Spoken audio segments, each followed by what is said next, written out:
Welcome to It's Happening. My name is Jared, and this is the Unseen Realm series. This will from now on, these episodes will go on our Unseen Realm channel on YouTube and on Rumble. So I need to stop calling it It's Happening.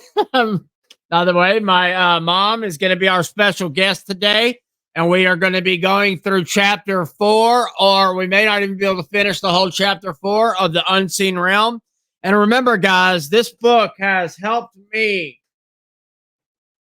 tremendously understand the Bible more, to actually see it how they saw it when they were writing it in their time period, to see it in the supernatural sense that it actually is, because so many of the new translations have manipulated the wording to make it seem like it's not so supernatural, while at the same time they want you to believe in God. But supernatural is too much, right? Anyways, but yes, this book, The Unseen Realm, if you have not read it, you've got to get it. I'm gonna part of the giveaway on my when we get to 200 followers on Rumble. I'm gonna be doing a big book giveaway, Tumblr giveaway, and some of our product giveaway. And don't forget, guys, you can help support us by tipping on here, stars on Facebook, tipping on X. You can Cash App, PayPal. Also, you can help support us tremendously by subscribing, liking this video, commenting below, sharing it with your friends and family. And if you are interested in coming on with my mother and I while we're going through this series, you are more than welcome to come on. We welcome people. We want people to have different perspectives so we can talk back and forth and we can all learn and grow together. It's not about necessarily being right or wrong. It's about learning and growing together. So saying that, I'm going to let my mom come on and introduce herself a little bit, and we will pull up there's not going to be any videos today. We're just going to pull up the book online, and we'll read, and we will discuss. All right. Mom, you're unmuted now. Hi, my name's Sharon, and like Jared said, I'm his mom, and y'all are probably getting used to me by now. But we have... I read the whole chapter in this book that we are going to be discussing, and I think it's going to be more than a one-part show, but I found some really interesting things in it that presents God and in a different manner than what we're used to. Probably some of us may know this. I personally hadn't heard it. So we thought we'd bring it out and see what y'all thought. Right. And yeah, so gotta mute her for a second. I have already read half of the book, but my mom hasn't, so we're going through it together on this. So she's gonna be learning some of this as we go. Sorry guys, my headphones. I've got to get a new pair. The thing is broken and it's so frustrating. Anyway, so I'm gonna go ahead and pull up the book and make sure you guys can see what we're reading. Let me go back and check over here what it looks like. And let's see here. Is that better? Or is that better? Is that better? Is that better? There we go. Okay, we're just going to do it like that, guys. All right, so I'm going to hop on into it. Mom, you can still hear me good? Anybody on Rumble? Everybody can hear me good? All right. Nobody's commenting, so I'm assuming that everybody can hear us good. And I will go on over here and start reading. All right. So chapter 4, God alone. There's no doubt that Psalm 82 can rock your biblical worldview. And so I'm going to go ahead and stop right there for a second, and I'm going to go to the Bible. This is the NIV version. And I highly recommend reading multiple translations of this, because you'll find the truth comes mostly. He shows us with the truth, but you'll find the truth and you'll see the manipulations as you read the different translations. So here is Psalm 82. Well, I thought it was there. 1 second, guys. All right, here is Psalm 82, 1. God presides in the great assembly. He renders judgment among the gods. That's very important to remember. How long will you defend the unjust and show partiality to the wicked? Defend the weak and the fatherless. Uphold the cause of the poor and of the oppressed. Rescue the weak and the needy. Deliver them from the hand of the wicked. The gods know nothing. They understand nothing. They walk about in darkness. All the foundations of the earth are shaking. I said, you are gods. You are all sons of the Most High, but you will die like mere mortals. You will fall like every other ruler.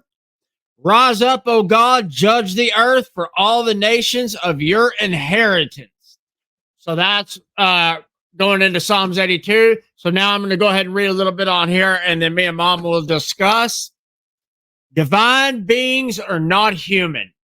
Many Christians who object to the plain meaning of the Hebrew text of Psalms 82 assert that this psalm is actually describing God the Father speaking to the other members of the Trinity.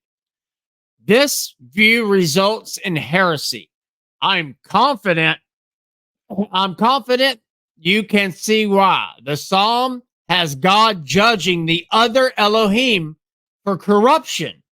The corrupt Elohim are sentenced to die like humans.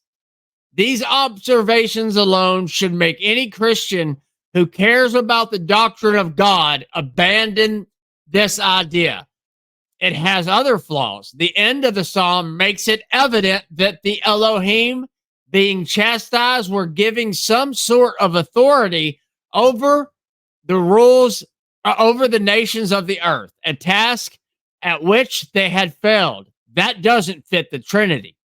Other Christians who see the problem with the first idea try to argue that the sons of God are human beings, Jews to be specific. Some Jewish readers who obviously would not be Trinitarian also favor this view. This human view is flawed as the Trinitarian view. At no point in the Old Testament does Scripture teach that Jews or Jewish leaders were put in authority over other nations. The opposite is true. They were to be separate from the other nations. The covenant with Abraham presupposed this separation. If Israel was wholly devoted to Yahweh, and other nations would be blessed. Genesis 12, 1 through 3. Humans are also not by nature disembodied. The word Elohim is a place of residence term. Our home is the world of embodiment. Elohim by nature inhabited the spiritual world. The real problem with our human view is that it cannot be reconciled with other references to the Hebrew text, Old Testament, that refer to a divine council of Elohim. Psalms 89, 5 through 7, Hebrew verse 6 through 8 explicitly contradicts the notion of a divine council which Elohim are humans. 5 says, and so the heavens will praise your wonderful deed, O Yahweh, even your faithfulness in the assembly of the holy ones. That right there tells you that there are other divine beings and that there are multiple ones. For who in the sky is equal to Yahweh? Who is like Yahweh among the sons of God? So the church likes to say, there's only one God. There's only one God. Yes, that's right in an aspect. But they're leaving out the most important part of the other divine beings. And it even says it right here. Let me get right back to it. For who in the sky is equal to Yahweh? Who is like Yahweh among the sons of God? God feared greatly in the council of the holy ones, and awesome above all surrounding him. Obviously, there's only one God, the Most High. That's why they continually say the Most High, because there are other divine beings. So now I'm going to go back over here for 1 second and stop Sharon and let Sharon speak a little bit. Well, one of my thoughts when I started reading this was why the book that he's reading from is has been left out of the Bible.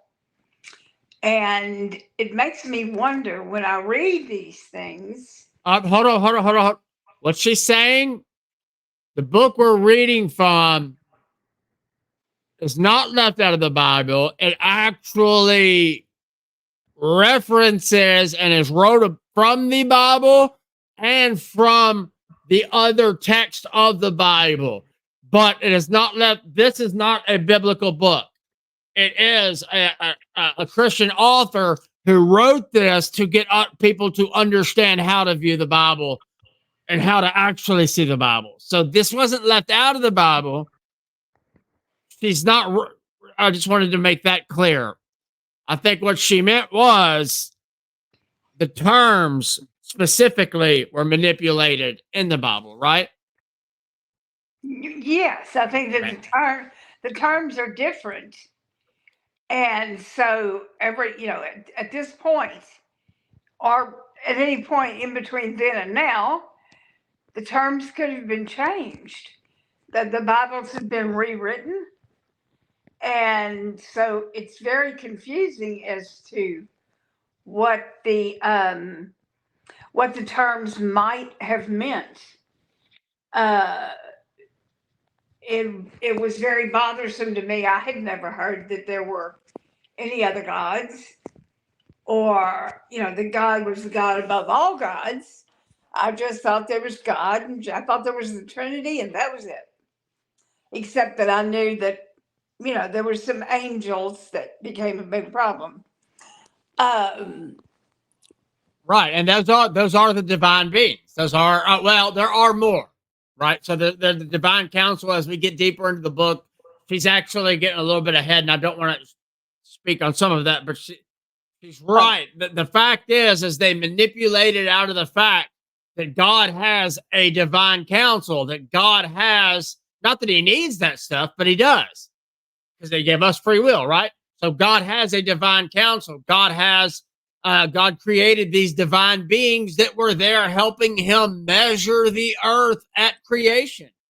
The divine beings were the ones who helped create. No, so I take that back. They were there witnessing creation. They cannot create. That's why he's the Most High. Now they can do certain things, but only because of his spirit through them. And that gets in there further. So I'm sorry, I didn't mean to cut you off. It's quite all right. Because as confusing as it's been to us who've read it, it can be confusing to those who haven't even read it. I think that it's my feeling that they just, at that particular time, they thought that maybe then or in the future, people might have a harder time discerning what it meant and how to put it all together. Because they do mention the Trinity in there. They do mention specific events. And what I'd like to know is, what are other people's thoughts on this? I know we're going to have some strong opinions, some weak opinions, some I don't know opinions, but I'd like to hear from somebody else as to what about the book, when it references the council, it also calls it an assembly. Yes, he Correct. judges the gods in the midst of he judges them in the of the assembly. That's the council. So there are the other divine. That's got like I said. You're asking questions that we'll get to later. Oh, That we'll okay. get. Well, no, you're fine. It's just it will be explained more later. So those are good questions. Flag it. If I had a way to flag it, we'd flag it and come back to that. But I was trying to find in the apocrypha, the books that are hidden. I was trying to find something else that went with that to kind of show. So the Book of Enoch, the Watchers. Let's see. Here it is.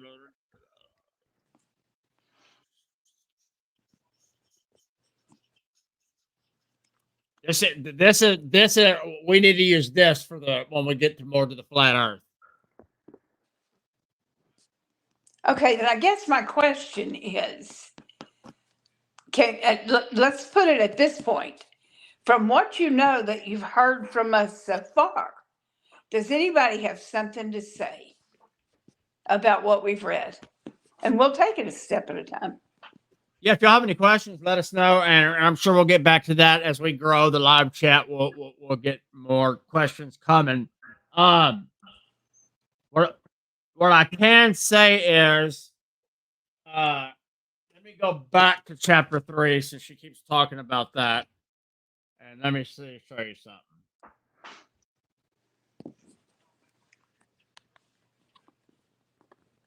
So this is what she's saying, and this is a big part of what was left off. We should have. I did this one before. She had technical difficulties last time, so I'm going to read this real quick, and it's going to answer that question that she was just talking about.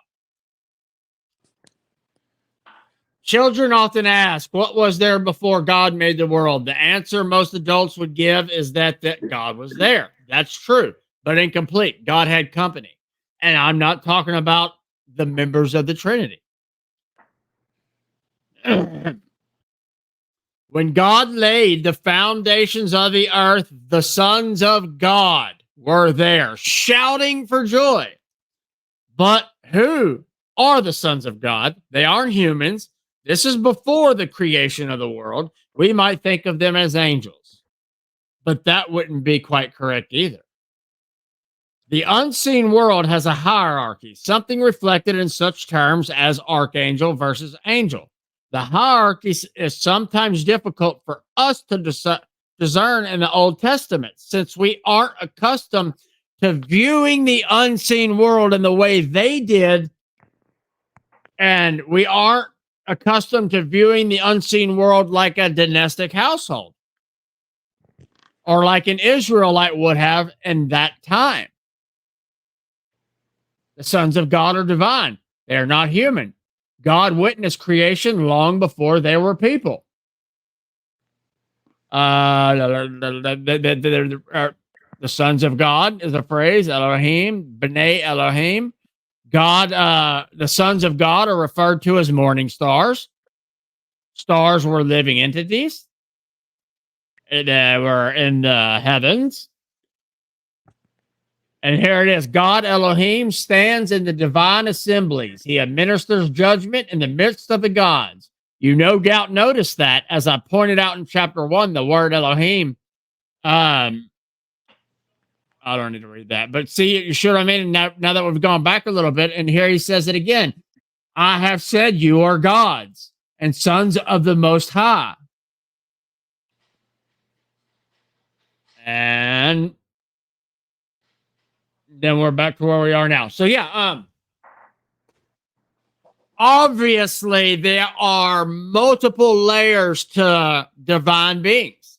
You have cherub angels, you have archangels, you have the ophanum, there's multiple different types of divine beings, and we'll get into all of those later. As we go further into it, we will get into those later. I'm going to go ahead and read a little bit further, and then we'll hop in to some more questions. We've got about 20 more minutes or so we can go.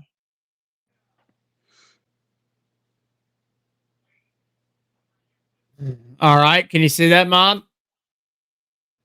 It's not working? There it is. There. There it is. All right.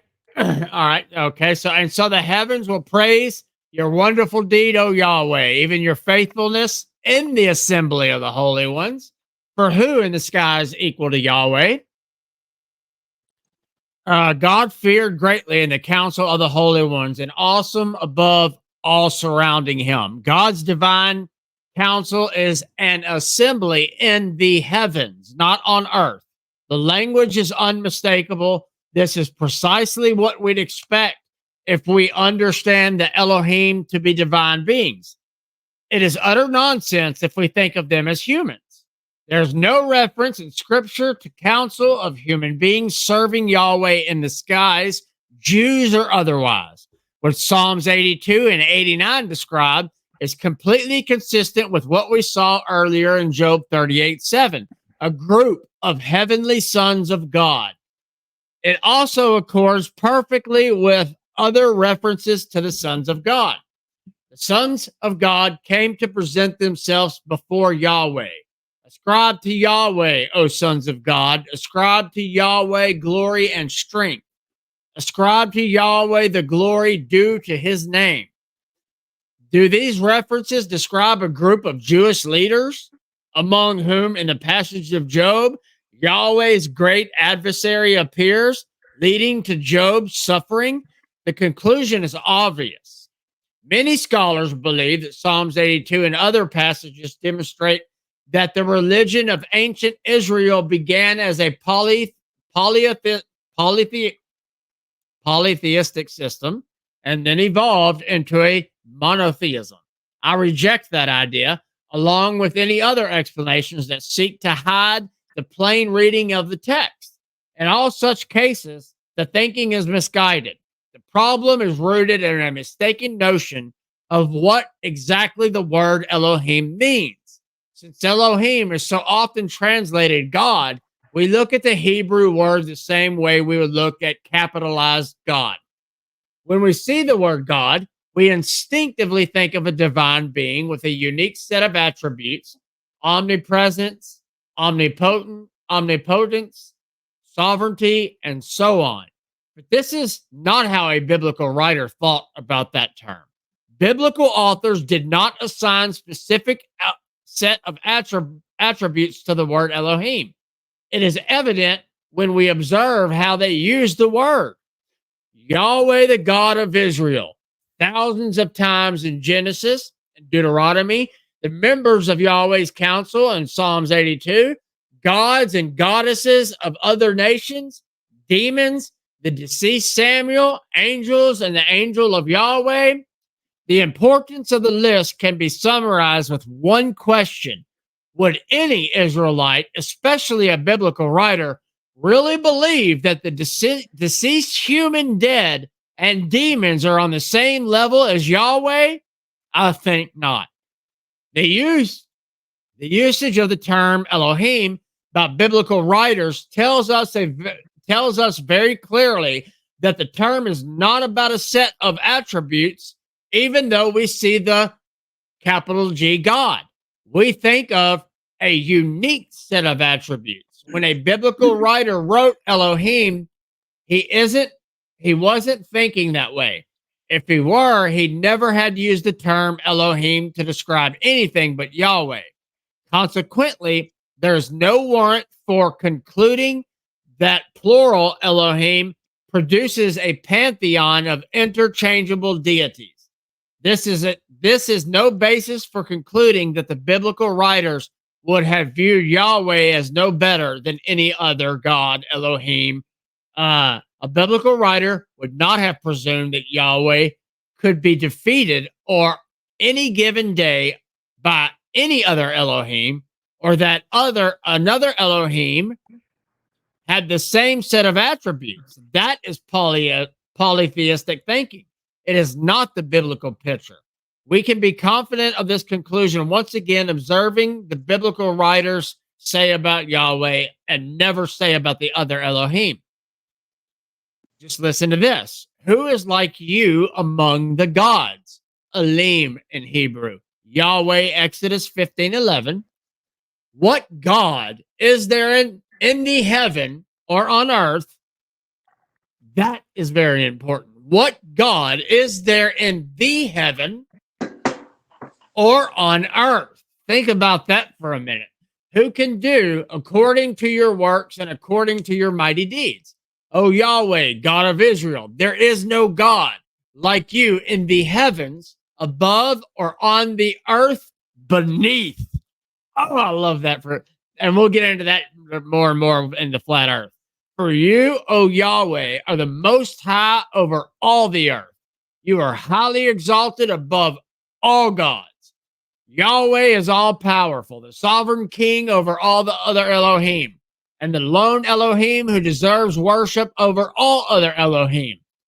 Elohim is not hard to understand once we know it isn't about attributes, but all the figures of the list and the list have in common is that they are inhabitants of the spiritual world, the unseen realm, the realm where there is a hierarchy. Yahweh possesses superior attributes with respect to all Elohim. But God's attributes aren't what makes him an Elohim, since inferior beings are members of the same group. The Old Testament writers understood that Yahweh was an Elohim, but there is no other Elohim like Yahweh. He was species unique among all residents of the spiritual world. That is not to say that Elohim could not interact with the human world, meaning the lesser gods. The Bible makes it clear that divine beings can and did assume physical form, even corporeal flesh, for interaction with human people. But that is not their normal state. Spiritual beings are spirits. In a like manner, humans can be transported to the divine realm, but that is not our normal plane of existence. Let's see how much is left. We'll stop there, and I'm gonna let Mom. You got anything you want to talk about on all that? Well, I think you kind of covered it all there at the end.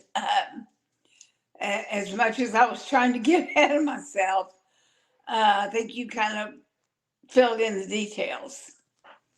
So, no, back to you at this point. All right. Well, guys, if y'all have any questions about this, if you have any if your perception of what we're reading is any different, don't be afraid to tell us, because we're trying to learn also. We are not trying to force this on you. What I'm trying to do, this is what brought me back to God. This is what made me understand God is real. This is what's helped me grow a relationship with God, and understanding things that I'd never understood before. And that's all I'm trying to do with this for y'all. So we'll move on a little bit more. What does God even need with a council? This should seem like an obvious question. The answer is God doesn't need a council, but it is scripturally clear that he has one. The question is actually similar to another one. What does God need with people? The answer is the same. God does not need people, but he uses them. God is not dependent on humans for his plans, and God does not need us for evangelism. He could save all the people he wanted by merely thinking about it. God could terminate evil in the blink of an eye and bring human history to the end he desires at any moment, but he doesn't.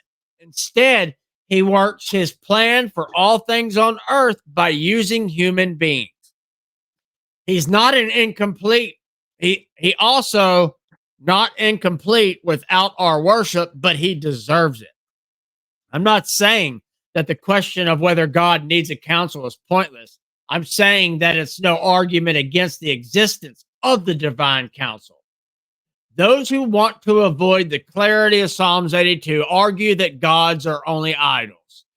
And this is very, very important, because you have to remember the world wants us to believe like the Egyptian gods or Zeus or all of those were just idols. I'm coming to learn that they seem to be the falling angels and the bloodlines of the falling angels. Okay. As such, this argument is flatly contradicted by scripture. It is also illogical and shows misunderstanding of the rationale of idolatry. With respect to scripture, one need look no further than Deuteronomy 32:17. We got quite a few more, so we're going to stop it right here because we're on time.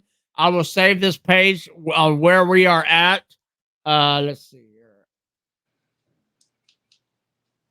How do I save this page? Oh, okay. I'm going to save this right here where we're at. We'll stop streaming. Oh, I wasn't sharing. I was just reading. Oops, my bad. I thought it was up there anyways. Oh, well. So y'all heard what I read anyways. So, but yeah, guys, we do hope to bring some people on. We hope to have more people come on and talk about this stuff with us. We hope to hear your perspectives. We hope to hear your opinions. We won't tell you you're right or wrong. That's not the goal in any of this. And we will be doing mostly from the unseen realm with this. What are you pointing at? I was just going to tell you that they can also chat. They don't even have to speak. They can write it. There's a chat room there, and we can answer your questions as we go along. Right. That's if we're live. And if it's not live, you can comment. You can go to all our social media and you can send us messages there as well. So, but we for the most part, what me and Mom are doing right now will be out of the supernatural, the unseen realm book and the Bible. But we are also going to be studying these as well. These are all of the books taking out. I have the books of Enoch as well. I have I need to get the book of Mary, but I've got all of them in here. So we're going to be using all of these. And the word apocrypha, people, don't let that scare you. That just means hidden. And that should be a slap in the face to us, right? You know what I mean? It really should be, because it's like in our face, we're hiding stuff from you. We don't think this is should be in there, even though it was in there for a very long time. And as we go through further into the unseen realm and into these books, you'll start to understand why the powers that be wanted it taking out, especially the book of Enoch, the giants, and the watchers. That explains the unseen realm even more. And that's exactly what they don't want us to see and understand, because it proves that God is real. It proves that the Bible is real. It proves that they've been manipulating history for a very long time to keep their power and control over us. And if any of these things got out to the masses and it wasn't considered a conspiracy anymore to talk about it, they would immediately lose all their power, because there would be a mass awakening and God would just be over, be done. And I do believe that's coming anyways. You got anything you can questions? Anything you want to say? Well, let me ask you this. I know we Episcopalian. I don't remember much of it, but what did the Episcopalians teach about that? Or what do you think if I went into an Episcopalian church right now and went up there and read that very thing and tried to talk about it? How do you think they would act? I don't think too many would know what you're talking about. It's my understanding there are 13 books that were left out. I'm not sure of that exact number, but that's the number I remember hearing all my life. Okay, so the only complete one is the oldest one is the Ethiopian Bible, which had there was 20 books right here taking out. So if the Catholic books has the Sirach, the Maccabees, they have a few more than the Protestants have. We have 66, they have 80 something. And I think the other one was like 86 for this one. So there was 20 books taken out that we know of. And I can guarantee the Vatican has a hell of a lot more. A hell of a lot more. Because you got to remember, they weren't books back then. They were scrolls. They were scrolls that were put together. Imagine how many scrolls that the Vatican's still hiding from us. Guarantee they are. So, guys, if y'all have any questions, y'all have any suggestions on how to make these episodes better, we are trying to do this more like a Bible study type thing where we're learning. But I am going to do more on my unseen realm as I learn to do more video editing where I won't actually be in the videos.